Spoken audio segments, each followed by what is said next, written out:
हर क्षण वो रक्षा करते, हर क्षण, हर पल।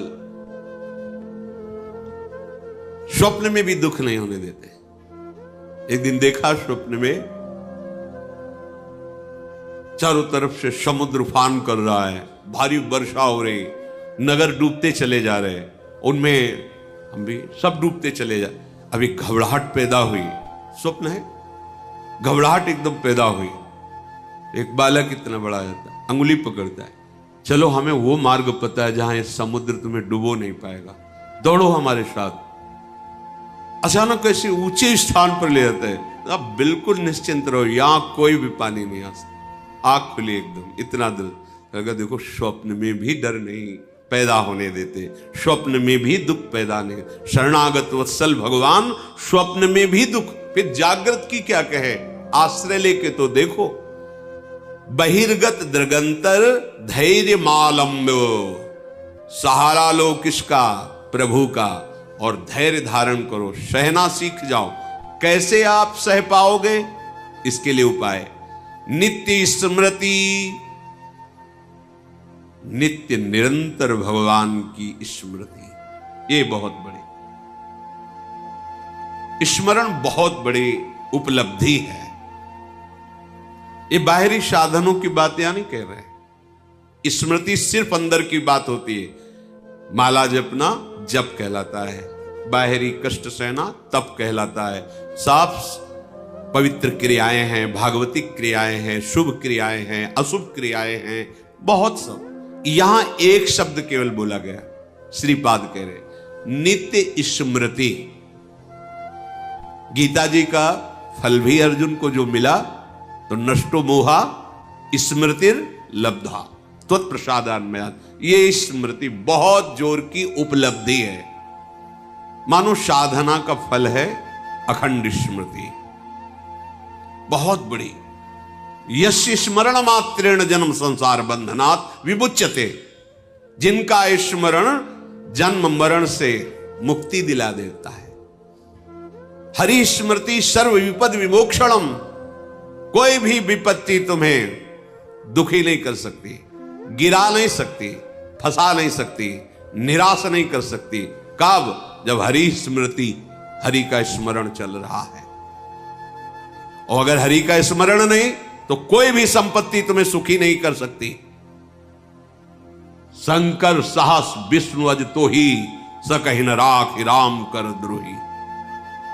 का हनुमंत विपति प्रभु सोई, जब तो सुमिरन भजन न होई। स्मृति रात दिन अपनी प्यारी जो प्यारे जो के नाम की स्मृति, रूप की स्मृति, लीला गुण की स्मृति, धाम की स्मृति, भगवत प्रेमी महात्माओं की स्मृति। जिनको नाम लेत दुख छूटत, सुख लूटत तिन संगति। जिनको नाम लेत दुख छूटत, सारे विघ्नों का नाश करने में समर्थ है प्रभु और प्रभु के प्रेमी जनों की स्मृति, नित्य स्मृति। इस पर ध्यान दो, यही तुमको सब सामर्थ्य देगी सहने की। हर समय मधुर मधुर स्मृति। नाम कितना मीठा, कितना रसमय, कितना सहज सरल, राधा राधा राधा। देखो जब के कैसी अनुपम सामर्थ्य आपके हृदय में आती है। और ये केवल भावुकता का निर्णय नहीं है। पूज्य राधा बाबा महाराज ऐसे संत जो शास्त्र के एक अक्षर की भी कभी अवहेलना नहीं, एक अक्षर, पूरा श्लोक या शब्द तो बात जाने दो, शास्त्र प्रमाण से जो अपने जीवन को बांध के रखे, वो महापुरुष। संन्यास से नाम में, नाम जुगल नाम, जुगल नाम से विश्राम भूमि राधा नाम। जब राधा नाम का परिचय जागृत हुआ तो बाबा सब भूल गए। संन्यास का मंत्र तो कीर्तन से ही रुकने लगा था गीता वाटिका में। भाई जी की कृपा से फिर जुगल नाम, और जुगल नाम की कृपा से राधा नाम, और राधा नाम की कृपा में ऐसे डूब गए, राधा राधा राधा राधा राधा राधा राधा। ऐसे ऐसे परम ज्ञानी महात्मा जो पूज्य श्री जयदयाल जी महाराज जब श्री कृष्ण स्वरूप का वर्णन किए तो उन्होंने कहा कि मेरी रुचि नहीं है। क्यों? ब्रह्म है मुझे पता है, पर ये स्वीकार करके माया को और रूप धारण किए हुए हम तो पर ब्रह्म परमात्मा तत्व की उपासना करते हैं। मुझे एक बार भाई जी से मिलो, कभी हमें किसी से मिलने की आवश्यकता नहीं। संयोग बना तो वही कहां स्थित हो गए, राधा राधा राधा। और भाई जी के प्रति कैसी श्रद्धा कि जैसे अपने प्रेमी जन वृंदावन धाम की निष्ठा ले लेते, प्राण चाहे छूट जाए धाम नहीं छूटेगा, ऐसे उन्होंने भाई जी के शरीर के साथ का क्षेत्र संन्यास लिया। जहां भाई जी का शरीर वहीं राधा बाबा का शरीर, जहां उनकी चिता लगी वहीं टीन छवा के पूरा जीवन व्यतीत किया। राधा राधा राधा। क्या चला जाएगा? जो तुम्हें चाहिए वो सब कुछ आ जाएगा।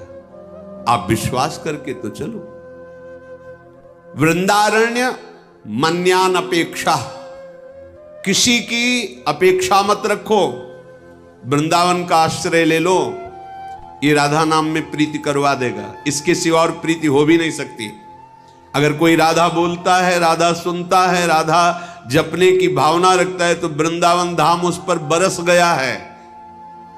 रेश वृंदावनस्य यत्तन्नाम स्फुरति महिमा रेश वृंदावनस्य। ये जो राधा नाम स्फुरित हो रहा है ये वृंदावन की कृपा से हो रहा है। और राधा नाम की कृपा स्मृति में बदलेगी। स्मृति ये किया नहीं जाता, जब किया नहीं जाता वो स्वाभाविक चलता है।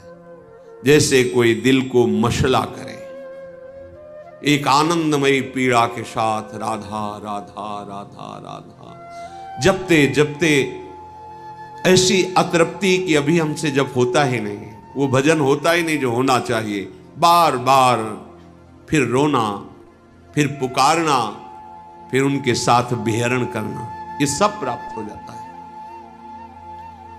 तो देहस्मिन् नति कुत्सिते त्यज वृथाध्यासम यथा संस्मृति। ये देहाभिमान छोड़ो, ये बहुत गंदा देह है। भगवत प्राप्ति कर लो तो धन्य, और नहीं तो किसी काम का नहीं। यहां जितने भी श्रीधाम वृंदावन के उपासक वासी खगमृग पशु पंछी, ये सब चिदानंद हैं। हमारी दृष्टि पार्थिव है इसलिए हम नहीं देख पा रहे हैं। घोरा चिंते चिदघनम निज बपु सर्वंच वृंदावने। यदि आप वृंदावन का आश्रय लेकर के इस शरीराभिमान को छोड़कर राधा राधा रटोगे तो निज बपु तुम अपने स्वरूप को प्राप्त हो जाओगे, जो बड़ा कठिन है स्वरूप में स्थित होना। घोरा संत विपत्ति कोट ही तुम याहिनो विक्रिया। विचलित मत होना, चाहे जितनी घोर विपत्ति आ जाए। अपनी उपासना को मत छोड़ना, अपने भाव को मत कम होने देना। ये माया का नाटक है, वो रच सकती है ऐसी विपत्ति, ऐसी दुखद परिस्थिति कि आप लोग को लगेगा, कहते थे नाम जप करो सब सुख मिल जाएगा। यहां तो सब सुख हमारे माने हुए लुट रहे हैं, क्योंकि तुम्हारे माने हुए हैं। जिसका तुम भजन कर रहे हो अब वो तुमको इन खिलौनों से हटाकर अपने साथ खिलाना चाहता है। अहो भाग, अब वो तुम्हें परम सुख में निमग्न करना चाहता है। तुम किसी भी विकार से विचलित मत होना, किसी भी विपत्ति से, चाहे कोटय करोड़ों विपत्ति आ जाए, विचलित मत होना। मारब्ध क्षय मावसई तदथ तन्नाथो सदा खेलय। तुम्हारे शरीर का रचा हुआ प्रारब्ध नाश हो रहा है। अब तुम्हारा वो शरीर तुम्हें अनुभव में आएगा जिसके तन्नाथो सदा खेले। अपने नाथ श्यामा श्याम के साथ सदा रहने को मिलेगा, खेलने को मिलेगा, उनके साथ हर क्षण हमारा व्यतीत होगा। सोचो कितना बड़ा लाभ हमें अपने प्राणाराध्य श्यामा श्याम के साथ रहने को मिलेगा। उनका उच्छिष्टामृत पान करते हुए उनकी लीला में महासुख में निमग्न। ये जब तक देह भाव है तब तक केवल सद असद क्रियाएं होती रहती है। ध्यान देना हमारी बात पर। उसे ब्रह्मानुभूति या भगवदानंद की छाया भी अनुभव में नहीं आएगी। यह अध्यात्म है, ये बुद्धि की धरा से नहीं, ये बुद्धि के लय होने पर होती है। और जितना ऐसा बुद्धि की ही ये चालबाजी है, जब तक हमारी बुद्धि तत्व में लय नहीं हो जाती, ब्रह्म में नहीं हो जाती, भगवत में नहीं हो जाती, तब तक विशुद्ध ज्ञान, परम शांति, परम सुख, परमानंद, ये सब केवल बातों में रहता है, अनुभूति में नहीं आता। इसलिए आदेश करते हैं, यदि तुम्हें सत्संग मिला है तो कम से कम थोड़ा तो विचार करना शुरू करो कि ये शरीर में नहीं हूं। ये हमें शरीर सेवा के लिए मिला हुआ है, बिल्कुल परम सत्य बात है। ऐसी कमाई करो अच्छे कर्मों की और उनको प्रभु में समर्पित कर दो। ऐसा संकल्प करो जगत मंगल के लिए, भगवत सेवा के लिए, और उसको प्रभु को समर्पित कर दो। ऐसा स्वभाव बना लो कि सबका हित, सबका मंगल और भजन, जीवन मुक्त हो जाओगे।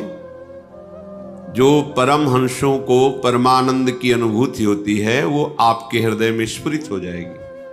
इतना आनंद कि फिर और कोई चाह नहीं रहेगी। जैसे कोई तुम्हें जबरदस्ती विष खवावे तो तुम्हें कैसा लगेगा, उसके प्रति तुम्हारी कैसी भावना बनेगी।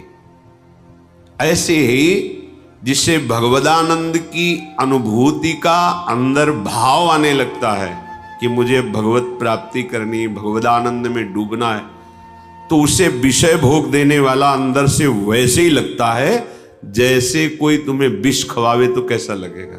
आप खाएंगे नहीं और बहुत ही उससे दूरी बनाने की इच्छा हो जाएगी। ऐसे ही इस मार्ग के पथिक के हृदय में ऐसी भावना होती। त्याजी नहीं, वास्तविक हृदय से कहता हूं, जिसे तुम सुख समझ रहे हो, जिसे अपने लोग सुख समझ रहे हैं भोगों को, ये एक केवल फसाव है, माया का एक भुलावा है। उसमें सुख नहीं है। सुख देखना है तो एक बार इस जन्म में निश्चय करो। इसी भुलावे सुख में आपने अनंत जन्म व्यतीत किए, पर अभी तक आपके हाथ कुछ नहीं लगा। एक बार बात मान लो और ये जन्म प्रभु को दे दो। अगर इस लोक और परलोक की कोई भी कामना तुम्हारी बकाया रह जाए तो हमें बताना, डूब जाओगे, परमानंद में डूब जाओगे। तुम्हें सोचना नहीं पड़ेगा, सोच खत्म हो जाएगी। बिना सोचे सब वो होगा जो तुम करके सोच के भी नहीं कर पा रहे हो। प्रसन्नात्मा न सोचती न कांक्षति, कैसी अद्भुत स्थिति। पर इसके लिए आपको ये छोड़ना पड़ेगा। ये जो कुत्सित शरीर में अहमता, ममता, गंदी बातें देखना, सुनना, भोगना, ये छोड़ना होगा। क्योंकि इसको जब तक नहीं छोड़ोगे तो शरीर भाव तुम्हारा और पुष्ट होता रहेगा। शरीर भाव पुष्ट होता रहेगा तो जन्म, मृत्यु, नाना प्रकार के दुख सुख ये आकर्षित करते रहेंगे। जहां आपने अधर्माचरण छोड़ा और भगवत चिंतन कर रहे हैं, आपका हृदय निर्मल होने लगेगा। तो ये शरीर अपने आप अलग दिखाई देगा। उसमें मैं शरीर नहीं हूं ऐसा चिंतन नहीं करना पड़ता, अपने आप ये अलग दिखाई देता है। मन बुद्धि अपने आप अलग दिखाई देते हैं, स्वभाव अपने आप अलग दिखाई देता है। और जब इन तीनों का बाध हो जाता है, स्थूल सूक्ष्म कारण, तो जो बचा वो अपना स्वरूप होता है। जब स्वरूप में तन्मय हुआ तो कुछ बचा ही नहीं, सब ब्रह्ममय हो जाता है। लगो, अनंत जन्म लगा दिए जहां तुम्हारे हाथ कुछ नहीं लगा। एक बार प्रार्थना मान लो। सब कार्य करते हुए हम ये नहीं कहते कि आप सब छोड़ करके किसी गुफा में चले जाओ, समय नहीं है। जहां हो वहीं रहते हुए इतना समझ लो कि ये देह तुम्हारी तत्रापि क्षणभंगुरः है, दुर्लभ, पर कभी भी नष्ट हो सकती है।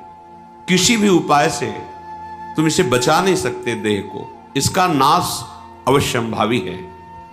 तो इस देह के छूटते छूटते तुम ऐसी कमाई कर लो कि तुम्हें आगे दुख न देखना पड़े।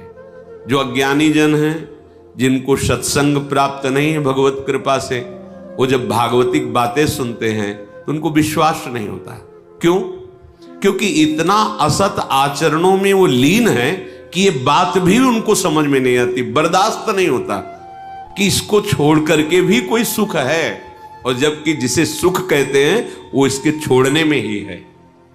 त्यागात शांति अनंतरम, सब शांति चाहते पर भोग के, और भगवान कह रहे जिन्होंने रचा है त्यागात शांति अनंतरम, त्याग करते ही शांति का प्रादुर्भाव हो जाता है।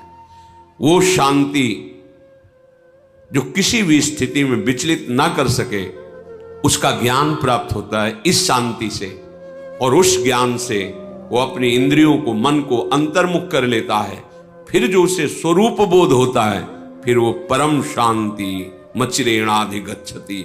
आप कोई भी द्वंद्व, महाप्रलय भी उसके हृदय में दुख पैदा नहीं कर सकती। ये है सुख जिसका कभी नाश नहीं होता। इसी की प्राप्ति केवल इस मनुष्य शरीर से है और किसी शरीर से नहीं। ये सब तो आप खुद देख लो, पशु पक्षी भोग रहे हैं, पशु पक्षी नींद ले रहे हैं, आहार कर रहे हैं, उनको भी भय है। देखो, उनको भी बाल बच्चा पैदा करने की प्रक्रिया मालूम है, उनकी भी संतानें होती हैं, वो अपने भी संतान से प्यार करते हैं, वो भी मेहनत करके दाना पानी ला के अपने बच्चे का पोषण करते। आप में और उनमें अंतर क्या रह गया? पशुओं में, पक्षियों में और आप में अंतर क्या रह गया, जिसके लिए शास्त्र जय घोष करते, दुर्लभो मानुषो देहो, बड़ा दुर्लभ मनुष्य देह। ये दुर्लभता है कि वो शरीर राग और भोग राग त्याग करके परमात्म चिंतन नहीं कर सकते। आप कर सकते हो, आप परमानंद की अनुभूति कर सकते हो। ये क्षुद्र ओस कणों से प्यास नहीं बुझेगी। एक बार हिम्मत करके इस दलदल से निकलने की चेष्टा करो। तुम्हारे अंदर है सामर्थ्य, तुम अपनी सामर्थ्य को सत्संग के द्वारा जगाओ और इस दुष्ट इंद्रिय और मन पर संयम करके इनको वापस करो, हृदय देश में लाओ। ये घर से बाहर